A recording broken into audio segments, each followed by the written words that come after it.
Bună ziua! Rețeta de astăzi este un drop de ciuperci cu nuci, o rețetă făcută doar din ingrediente de origine vegetală, o rețetă care se poate consuma în perioada postului, dar nu numai.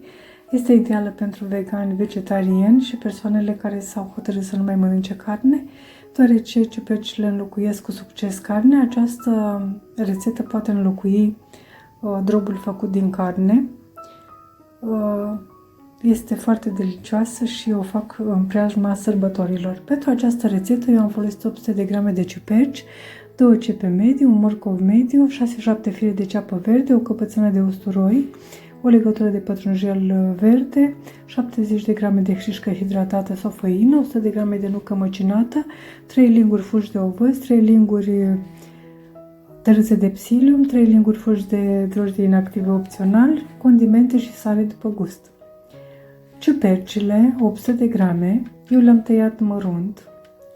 Nu am vrut să le dau prin robot sau prin blender, deoarece nu am dorit să fie prea mărunte, ci am dorit să fie mai mari, să se poată vedea în momentul când drobul este tăiat. Am pus aceste ciuperci într-o tigaie antiaderentă, mai încăpătoare.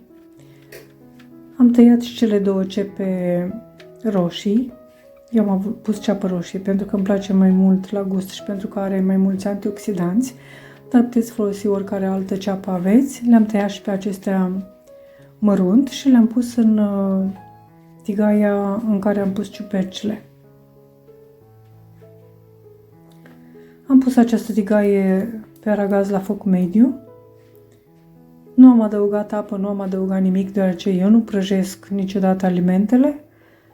Apă nu am adăugat pentru că ciupercile oricum vor lăsa zeamă. Între timp m-am ocupat și de celelalte ingrediente. Am tăiat ceapa verde mărunt, 6-7 fire de ceapă verde, le-am tăiat și le-am pus într-un bol. Morcovul, o bucată mărime medie și usturoiul. Eu am pus o căpățână, dar puteți să puneți după gust. 2-3 căței sau puteți să nu puneți deloc dacă nu vă place, dar va da un gust plăcut. Și în plus este și sănătos usturoiul. Eu îl recomand. Am adăugat și hrișca hidratată, 70 de grame, dar puteți să puneți făină de hrișcă și le-am blendat în acest chopper. Dacă nu aveți un robot din acesta, puteți să le dați sperzătoare sau să le tăiați foarte mărunt.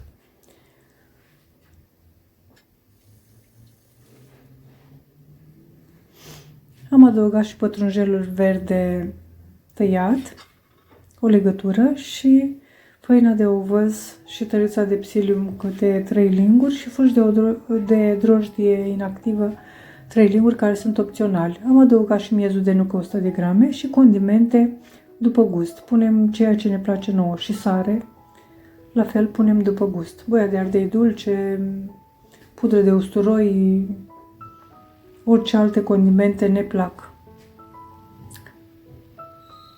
Amestecăm ocazional în ciuperci și în momentul când nu mai au zeamă, oprim focul și punem aceste ciuperci peste celelalte ingrediente în bol. Pentru că acest bol este prea mic, voi muta toată această compoziție într-un alt bol mai încăpător.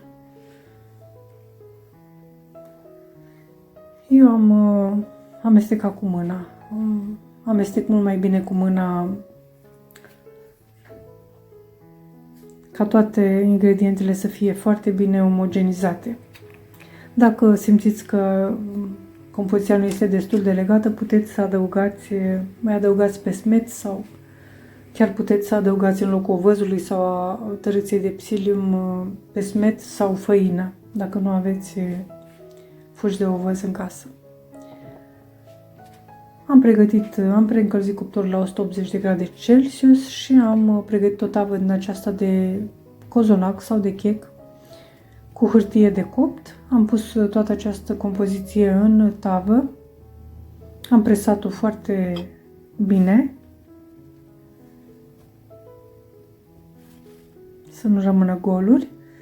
Și am pus această tavă în cuptorul preîncălzit la 180 de grade pentru 30-40 de minute. Acum depinde de cuptor și depinde de cât de mult vrem să o facem. Dacă vrem să o facem mai uscată, o lăsăm 40 de minute, chiar și 45, dar ne uităm la ea să nu se ardă.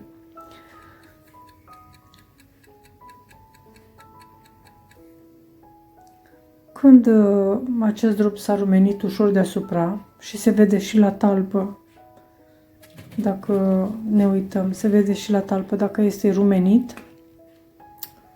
atunci acest drop este gata. Îl punem pe, eu am pus o hârtie de un șervețel din acesta de bucătărie și un fund și apoi am întors tava, am răsturnat, am scos tava, am scos și hârtia de copt și am lăsat acest drob să se răcească foarte bine. Nu-l tăiem cald, fierbinte, niciun chip, pentru că se va sfârma.